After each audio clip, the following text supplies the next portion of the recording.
Hello, everybody. I'm Mark David Smith, and you're watching Superheroes for the Messianic Lifestyle. And I don't know who it is. This guy just kind of wandered in. He was on my front porch, sitting in my lawn chairs, kind of watching out over everything. And I thought, hey, brother, what's your religion? And he says, I'm one of those people in the messy attic of people. And, I crawl around in their attic and on their porch and stuff like that. And so I said, well, hey, come on in. I want to interview you. And, you look like a superhero. And, I don't know what your ability is, but I guess we'll find out here. Hey, everybody. Welcome, Brad Scott. Hi, Brad. Hi to everybody. Hello. How are you? Shalom, all that good stuff. Okay, good. Well, Brad is visiting, and we're going to talk to Brad a little bit. What we do here on Superheroes for the Messianic Lifestyle is we are people who live a life of Torah, and we love to talk about it. That's what we like to do, is talk about it. And Brad has been around a little while. He's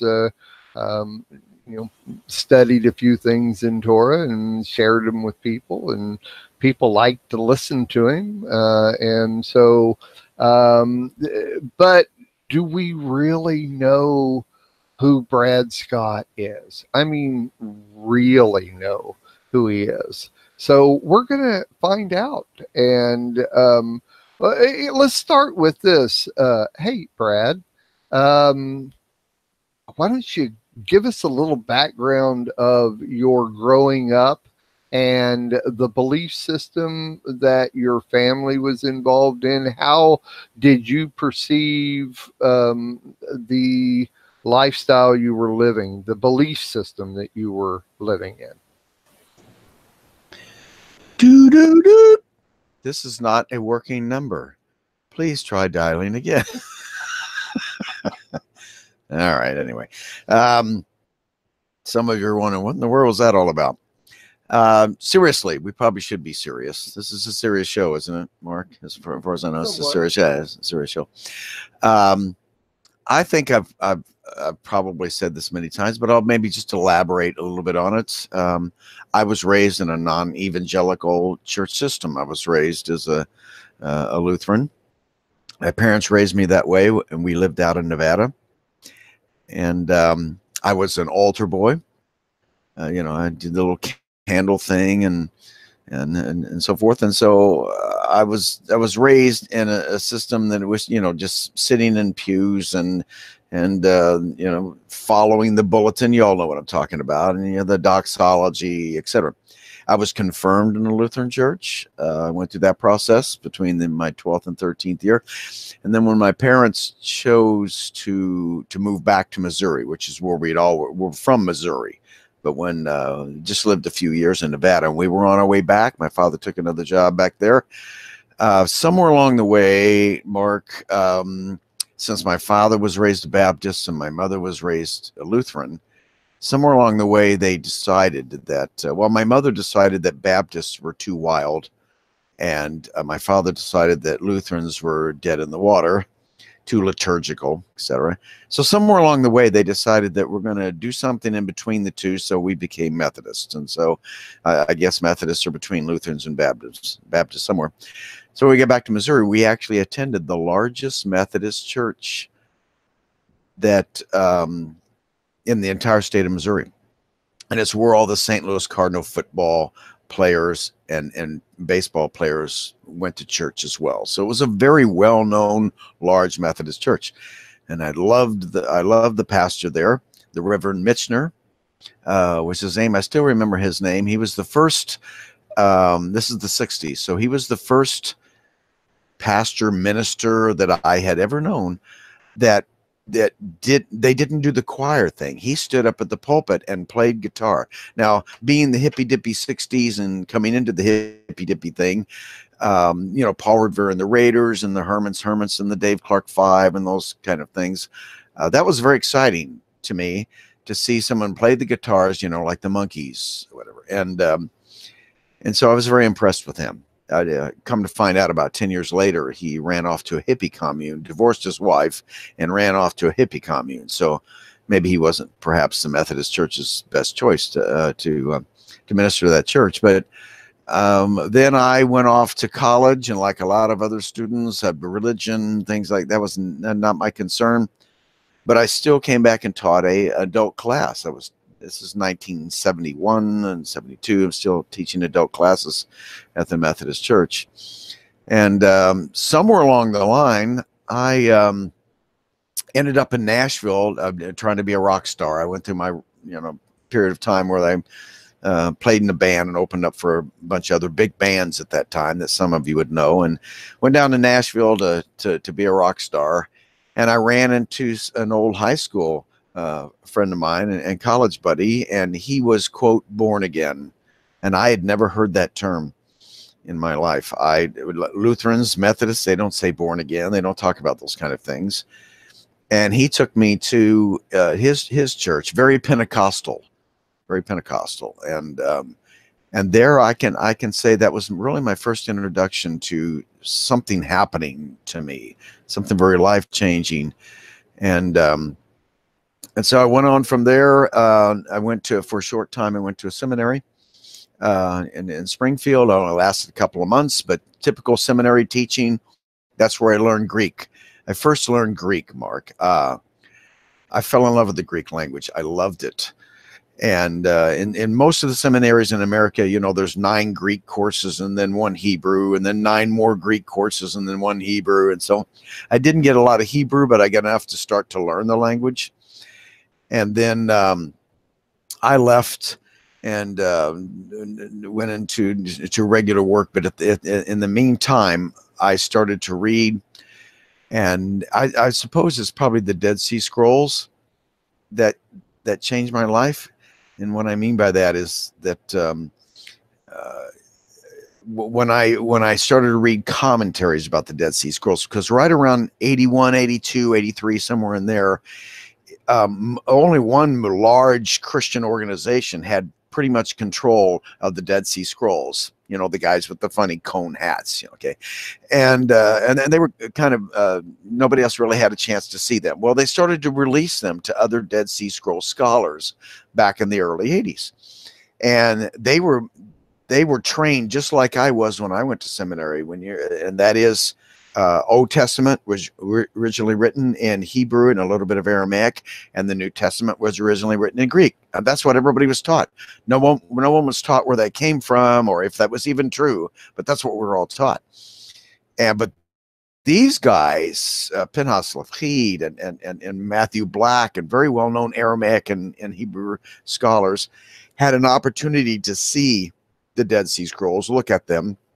And now they were putting out material saying that now that we've seen the Dead Sea Scrolls, we think it's quite possible that the New Testament may have originally been written in Hebrew and not the Greek, not originally anyway. That's why it's my contention to these days that the language of our Bibles came in the same order as the gospel. That is, first Jerusalem, then Judea, then Samaria, then the uttermost parts of the earth. So first Hebrew, then Aramaic, and then into Greek and Latin and all the other languages of the world. I believe they follow the exact same pattern. And so then I began to pour myself into the Hebrew language. I did not end up getting my doctorate in Hebraic studies and biblical languages until much later, but I was on the road to do that. I learned that there was an ancient part of this language that wasn't taught in seminaries. Fact that all languages begin with some sort of pictures. We call them pictographs or ideograms and things of that nature, that they all started that way. And so anyway, Mark, I suppose you got other questions to ask, but that's kind of the background of what led me up until probably the mid 80s, something like that.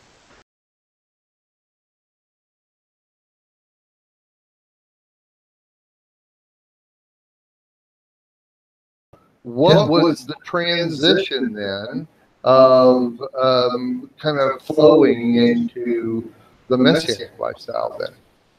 Okay, well, that was obviously a great question, because I was teaching with Greek glasses on while I was learning the Hebrew language, and it was somewhere around 1983 that is when I began to discover through the Hebrew, not through the Greek, but through the Hebrew, I began to discover that what made the Old Testament and the New Testament to have this continuity that I believe it should have, it was through a language, a single language. Now, most scholars, biblical scholars and historian, textual critics and so forth, they see the same thing, only they see it through Greek.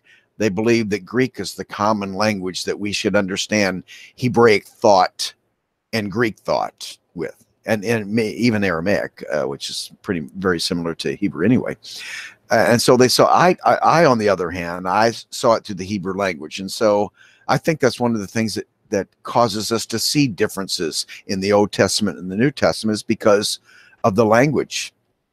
And there's two different languages, and sometimes we get two different perspectives, and things seem to be contradictory when they're not designed to be that way. And so I saw the common language through Hebrew. And so I began to understand that the Torah was for us. The Torah was not only for us, those who are ethnically Jewish who believe in the Messiah, which is a pretty good description of the first 12 apostles, but also for those of us who were grafted in. And so that's when I started down this path in '83 of seeing that the Torah was for us. I didn't start out in '83 at that time with the two house concept. I didn't understand that until sometime in the mid '90s. But at that time, I knew that we're supposed to be keeping the Sabbath and we're supposed to be keeping the festivals. But I'm a pastor now. Now we get into the '80s, and now I'm pastoring a non-denominational church in Vernal, Utah, which is where I live and lived at that time. And I'm trying to teach the Sabbath and the feast, and I'm having to be very careful about it. And some of you know exactly what I'm talking about. And so it was in the early '90s that I remember that I had a lot of acting training, drama training in high school, and when I went into secular university, which was Southeast Missouri State in Cape Girardeau, Missouri, and I did a lot of acting, a lot of plays, and I thought, well, maybe I can get something across by doing it through someone else, kind of a thing. And so I thought I'd just developed this character, Paul. I mean, I just decided, okay, let's do it through Paul. So I had someone do makeup for me and buying the costumes and putting the costumes together. And the first one was really kind of archaic. It wasn't too great looking, but and so I remember putting on the first one, and I set it up in the church that I was pastoring to be somewhere else. In other words, I didn't want anybody to know it was me. And so I pretended that I was going to go down to New Mexico, and I was going to teach in New Mexico, and that I was going to have a guest speaker while I was gone, which is, happened before. And even though I had a co-pastor, I was the co-pastor of this church. The pastor of the church, the senior pastor, ordained to me. His name is Preston McNutt, who's also in this walk now.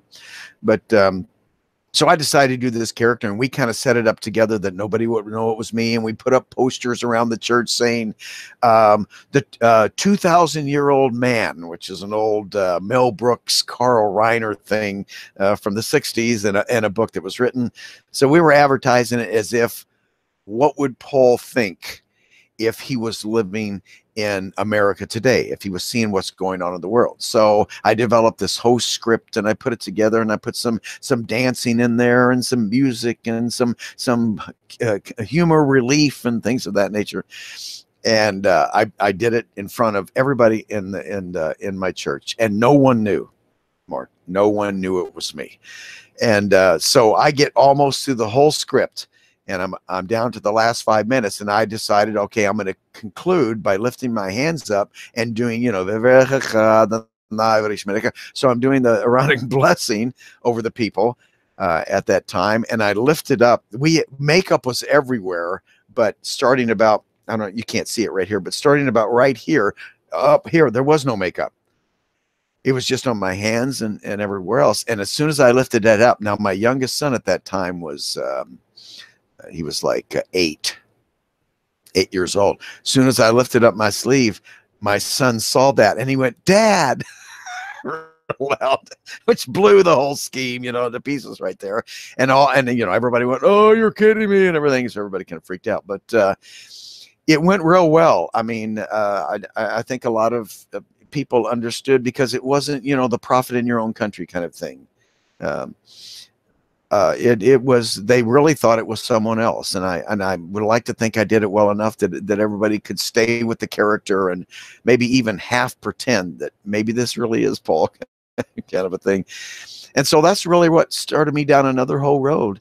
And so basically what happened then was, even though I don't know anything about other ministries yet, I was introduced through Messianic Judaism, not through, Hebrew roots, but, Arnold Fruchtenbaum and David Stern. And, I had all those material on all those books. And I began to understand that by studying their stuff. And then later on, when the internet, even though I believe the internet is the beast, but that's another story. Later on, the internet comes, and I found a website called Salt Shakers. Now, I think Salt Shakers is still around, but this was one of the first Messianic websites back in the 90s. Yeah, I remember Salt Shakers. Yeah, they were good guys, and they were always pro.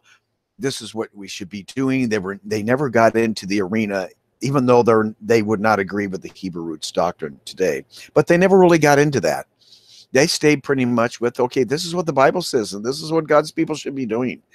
And that's kind of how I got introduced to it. And then a little while later, I found Eddie Chumney's site, Hebraic Heritage. Now, I was already on the road by this time. I'm already speaking mostly in Canada. I started out speaking in Canada before the United States. Actually, I started in my own area for about a year, and that went over like a lead balloon. You know how that goes when you're in your own town or surrounding towns. And then next thing you know, I had a website, and ended up in going to Canada. And after going there for a year or two, one day the guy invites me back again. And he says, "We'd like to know if if you mind if there's another speaker on the dais." And I said, "Well, sure, that's fine with me. Don't have to do as much if there's another speaker." So I get up there, and the other speaker was Monty Judah. Now, I didn't know Monty. Monty didn't know me. And I had gone to Tampa Bay when Randy Dreyer was still, some of you remember these days, back in 2000, 2001. Yeah. He was still alive. Went to one of his conferences, and there I met Michael Rood and some other people like that. And Monty was there as well. Ralph Messer, people like that were down there. But Monty, just to cut to the chase, Monty liked me. I liked Monty. And then he called back about 6 months later. And remember, I'm still doing my own thing, but I'm not really involved in what we now know as the Hebrew roots. And so he calls me up, invites me to speak at his Sukkot. And I said, okay. And so only about a month before Sukkot, I called him back and I said, I do this thing with Paul, this Paul thing. And Monty, one of the good things about Monty is that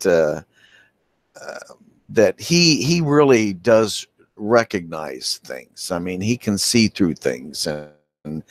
And so he saw something in it that he knew was there. And because he had never heard me do anything remotely connected with acting. The only thing he knew is my my regular seminars and presentations, and we liked each other. He didn't, so he took a humongous chance, in my opinion. And so I went to that first Sukkot, and I met you and all kinds of people, and I just I was introduced to Sukkot Sukkot. A whole new world. Yes, yeah, a whole new world opens up, and Carol and I, all our best memories is from 2001, 2, 3, somewhere in that area.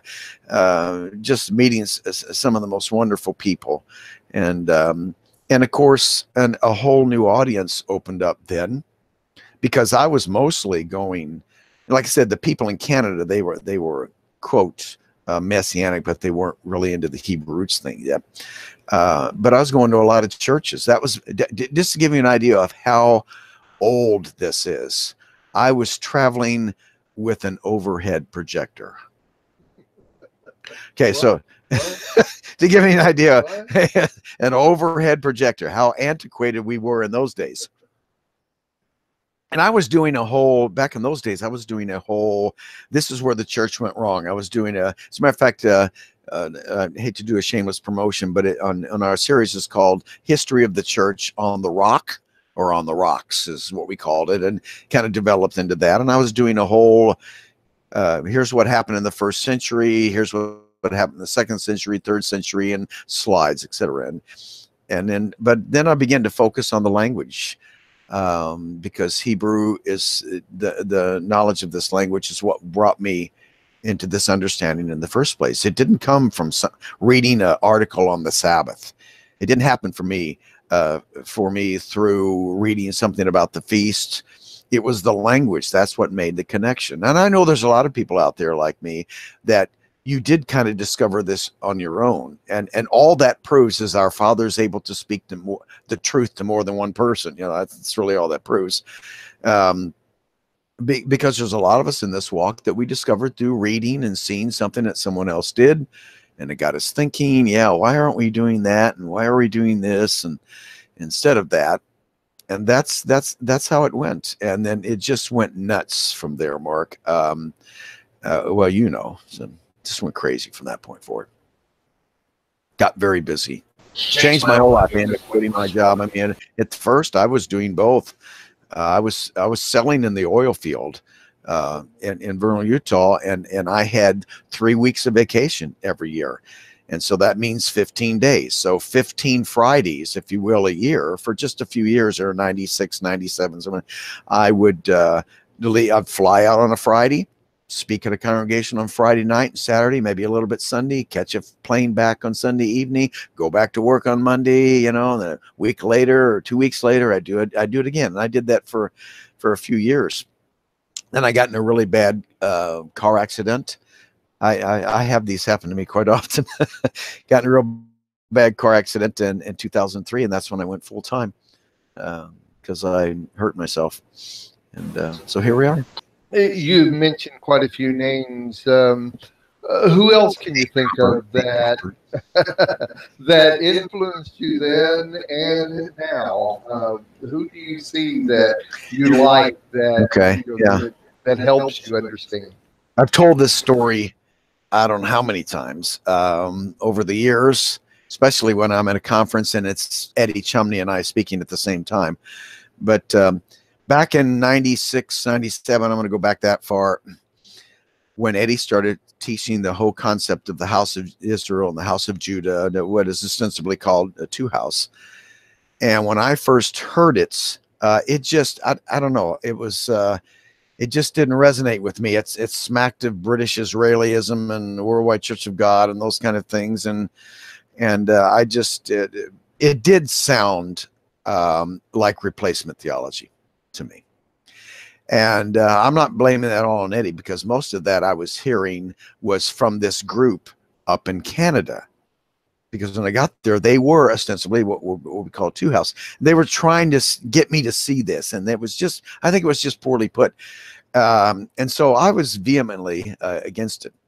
And so I remember one time someone telling me about a conference. Remember I told you about this conference in Tampa Bay.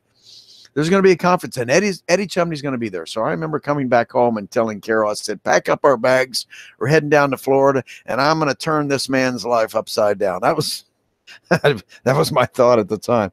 And so we flew down to Tampa, and we went to this conference. It was, it's Paul Wilbur. We mentioned earlier, a lot of big names, and that I didn't know, or big names. And so we listened to them give a presentation, but we knew in the workshops that we had to go see Eddie. That was the main reason why we're there. So we went to his first presentation. And once again, as he's going through that, Carol and I just looking at each other and we're going, I know there's something about this that I'm just not catching. So it was over. So we confronted Eddie. We walk up to Eddie. And we started giving him all the passages that we thought contradicted this, and he gave all the ones that he thought contradicted us. And we went round and round for a while. And finally, I remember Carol saying to him out of frustration, I remember her saying, where in the Bible does it say that? And Eddie throws up his hands and he goes, in typical Eddie fashion, it's everywhere. It's everywhere.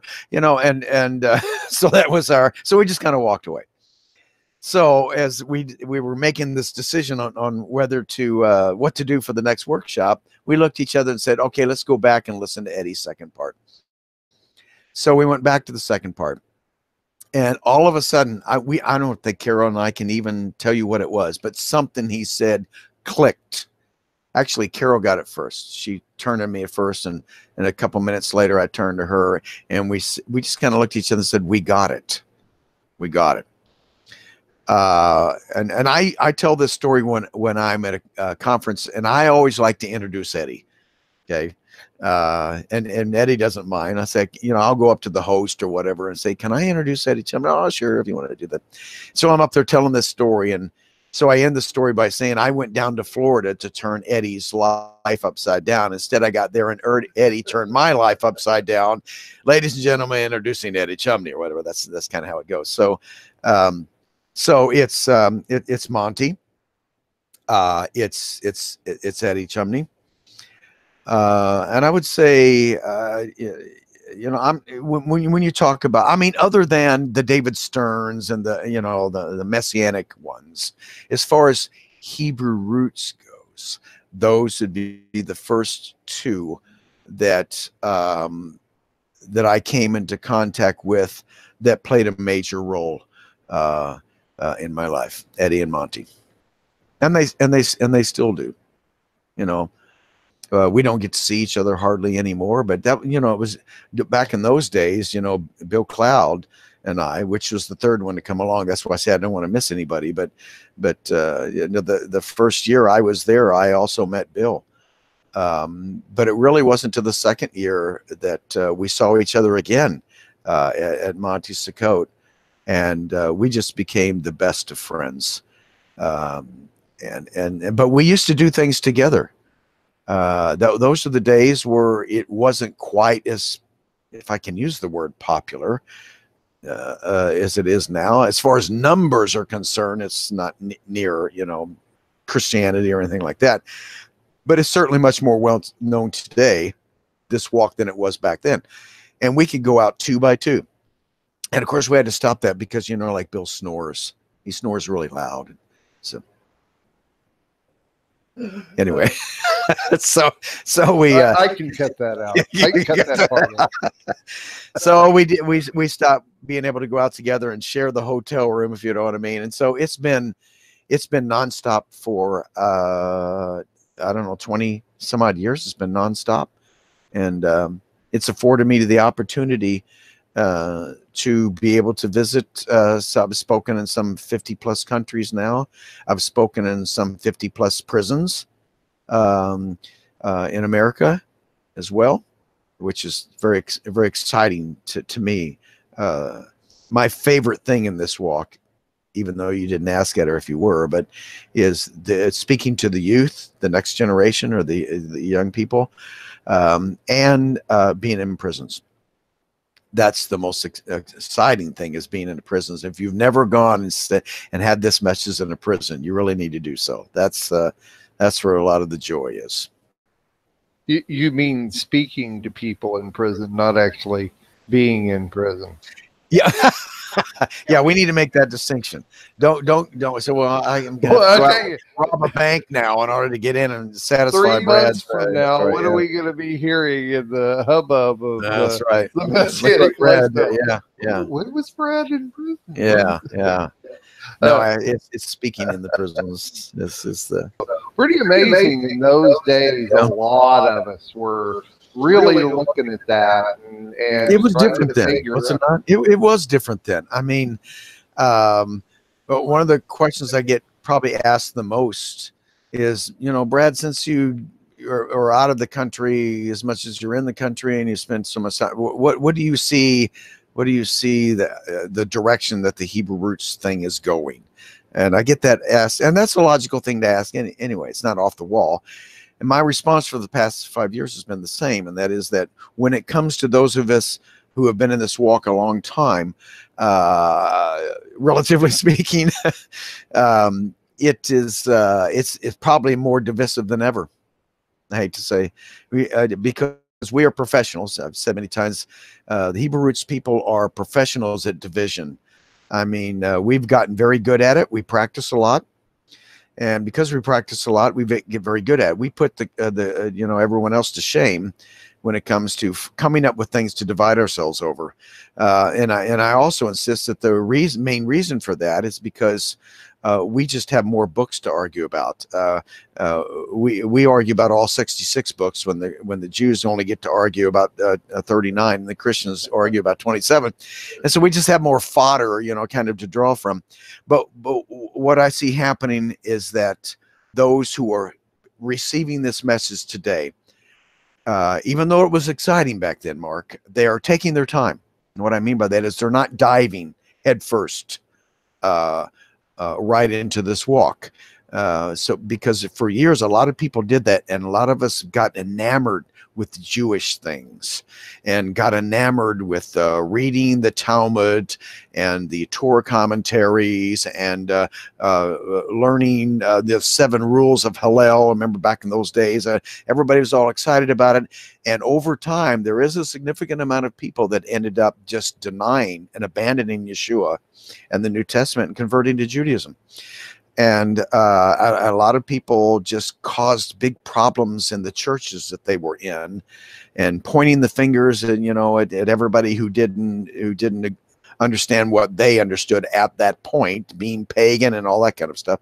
And today it's a little different. A lot of people hearing the message, they're staying in their churches. They're not necessarily running and leaving and going someplace else. And so even though the Messianic or the Hebrew roots congregations are few still, I mean, relatively speaking, compared to Christianity, there's a lot of people who would consider themselves Hebrew roots that are still sitting in the pews of traditional churches yet. And some of them actually are making a difference, Mark. So that's the fundamental difference I see the Hebrew roots going right now. I agree. I think it's that's a balanced way to look at it. But you're out there. I'm not just that you're out there, but you're in the midst of those that you get to see and hear their feedback and the network. But it's what's real, and we like to hear what it is that you're seeing out there, so that we have a perspective too. A lot of, I think, a lot of the narrow-mindedness is because we don't get to hear that perspective. Yeah.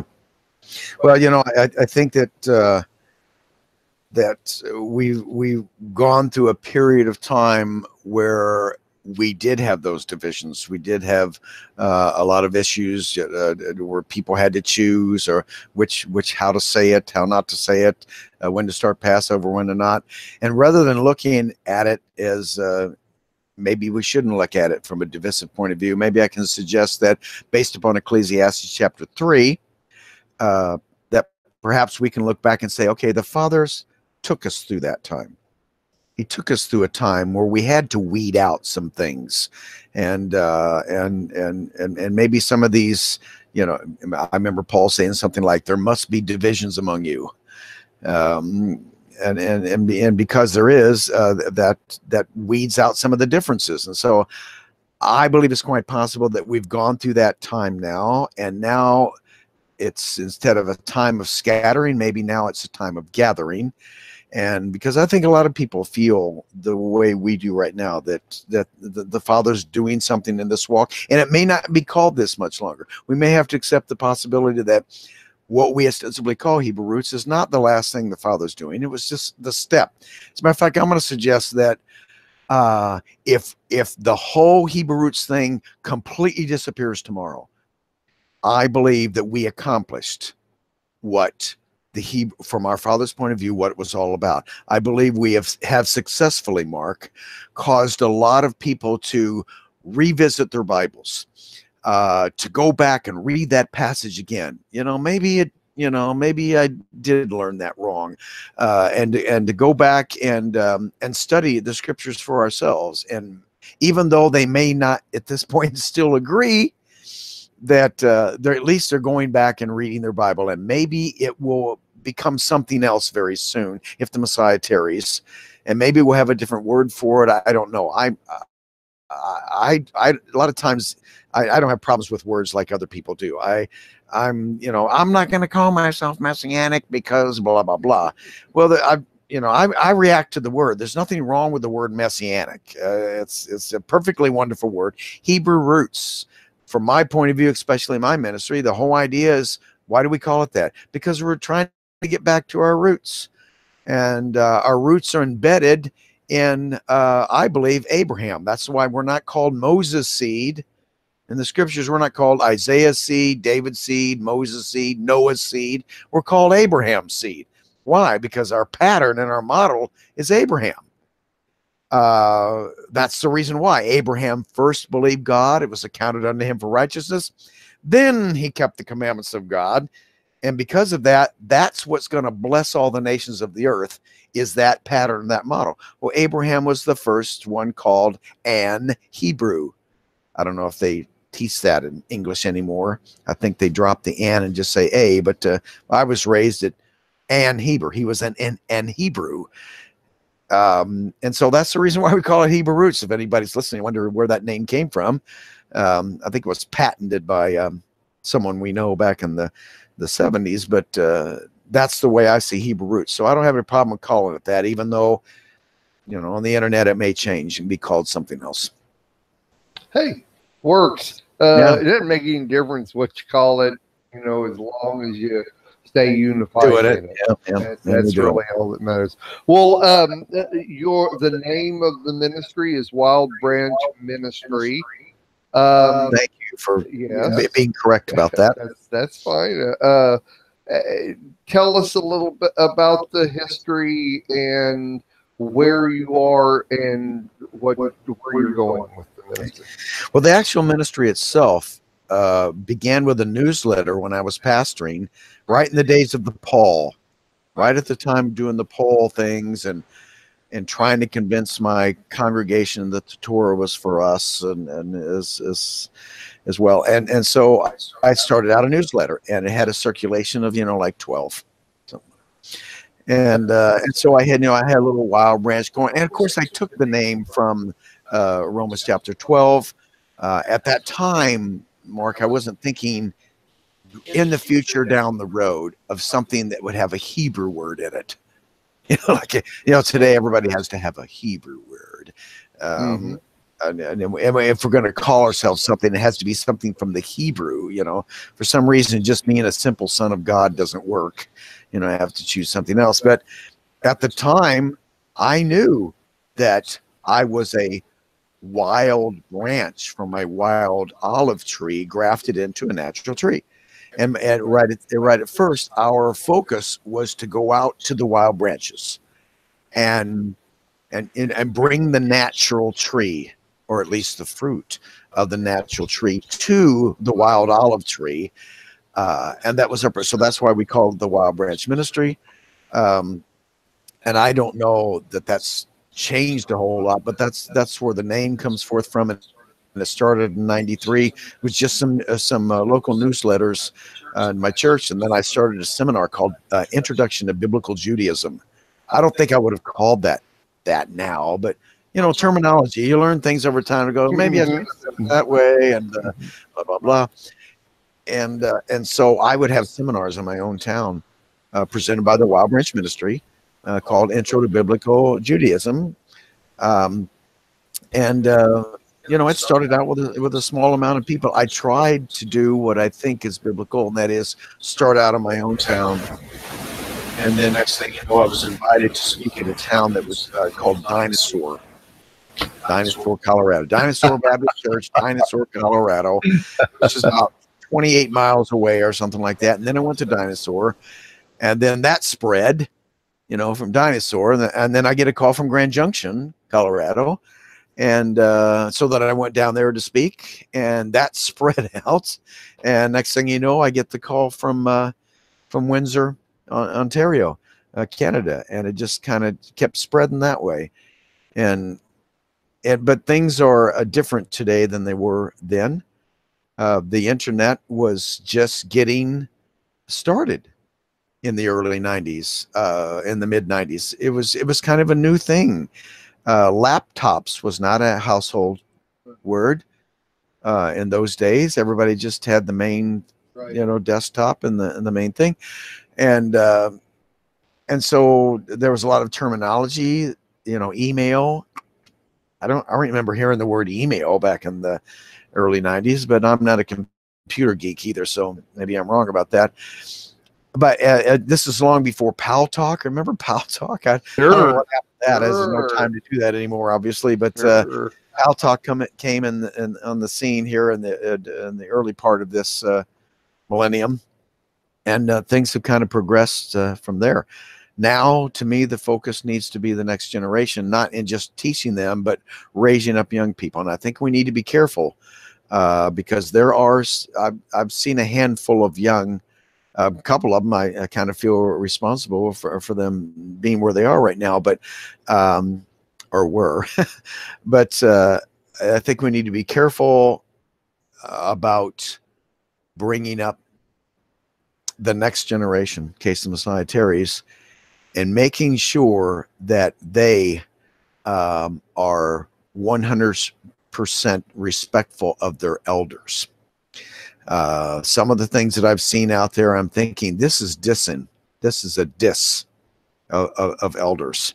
And we don't want to give babies power tools either. You know what I mean? And they just run around drilling holes and everything everywhere to go. But at the same time, we need the next generation to come up. So I believe the next generation should be cutting their teeth on the next generation and not jumping right in there to replace those who've been around a while, and that they should be seeking the counsel and the advice of the people who have the gray hair. Okay, that come from that's platinum blonde. Is that what it is? Okay. Yeah, right. Blonde. Yeah, you can pretend that. I guess so. You want to. I come mostly from my mother's side, and so she's 88 and still doesn't have hardly any gray hair. But you all know what I mean by that. And so we need to be careful with some of the teachers in the next generation, because they may have. And I'm not speaking of anybody in particular, it's just generally speaking. They may have a lot of knowledge about a lot of things, but there's no wisdom.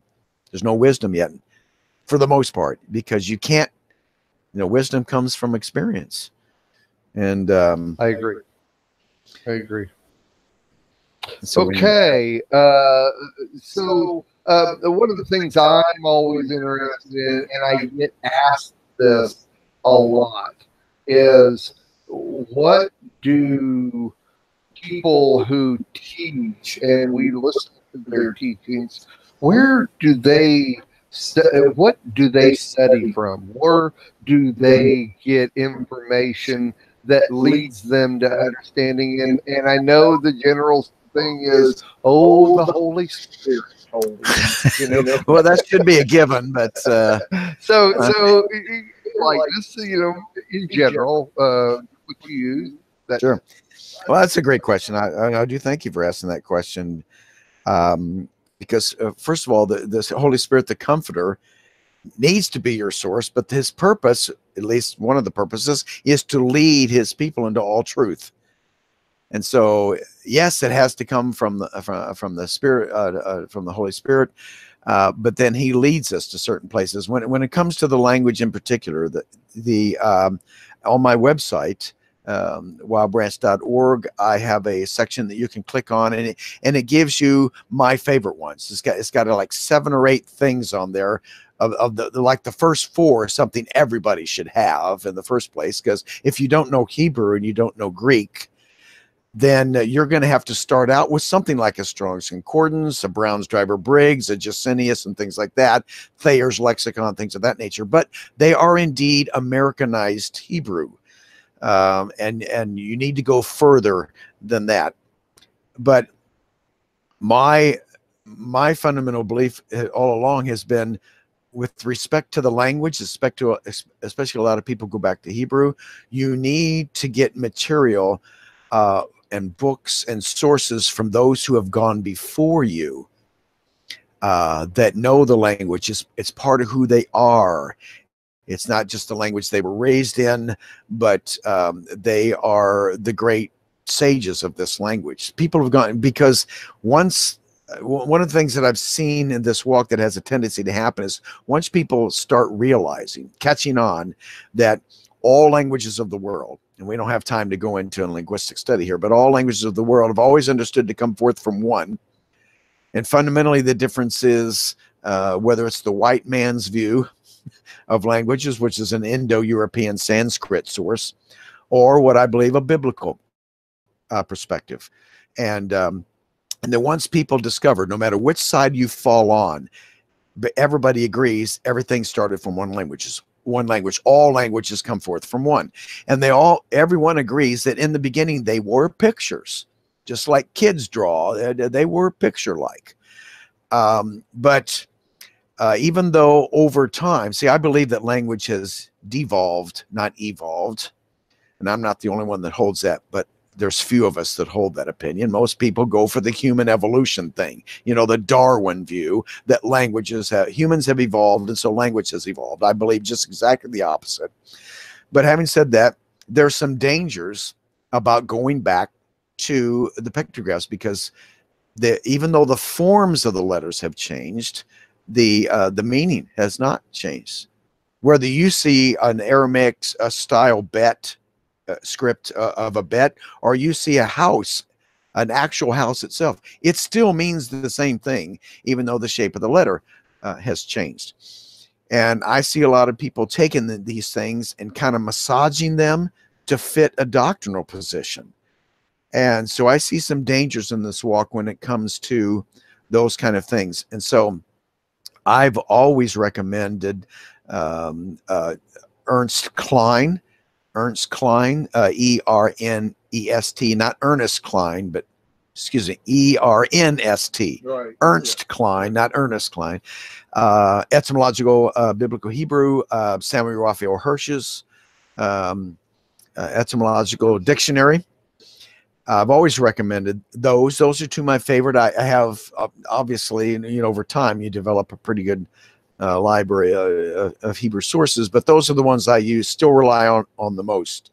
And if you go to, like I said, on the front page of our website and click on the resources, I give you the author, the book, the ISBN number, and I even give a couple of examples where you can get them pretty cheap. I have a series called Learning Research Tools that teach people how to use these things, because the danger is that sometimes they get them, and once again, they're a baby with a power to them. Right. And they do things with them that they're not designed to do, or they don't know what to do with them that is designed to do. And so I just put out a DVD that I go through each one of them and show you how to use Jeff Benner's Ancient Hebrew Lexicon, which I also use. I show you how to use the Hirsch's and the Ernst and the apostolic sources, apostolic polyglot the Bible sources that you can use, because it's my contention that learning this beautiful language is like finding treasure in a field. And it seems logical to me that the more spades we have digging in the field, the more treasure we're going to find. So that's just one of the things. I'm glad you asked that, because I like to teach other people. I agree. So they can find that on the Wild Branch website. Yeah, it's on the website. Tell us how to find the website, what will they find there, how can they contact you if they want to have you come and speak, that type of thing. Okay. Well, let's just start with the web page because everything's basically on there. The website is wildbranch.org. It's very simple, wildbranch.org. My email is brad@wildbranch.org, and on the website, not only do you have the information about conferences and conference guidelines and seminars and things of that nature, which is obviously on the conference page. Okay. Then there's a articles and teaching page, and there's hundreds of words and articles there that you don't have to, buy a CD or buy a book. So there's hundreds of them on there as well. And my schedule's on there. And as I said before, there's some other little bitty interesting things on there. There's freebies on there that are audio as well, and excerpts from things that you can also click on. And what else? Well, like I said, the conference page where I'm going to be at and things of that nature. So that's where it's at, wildbranch.org. Full of stuff. Yeah, it's had a lot of years to have stuff on it, and it's easy. I would also like to say, this is the feedback I get, that we don't clutter up.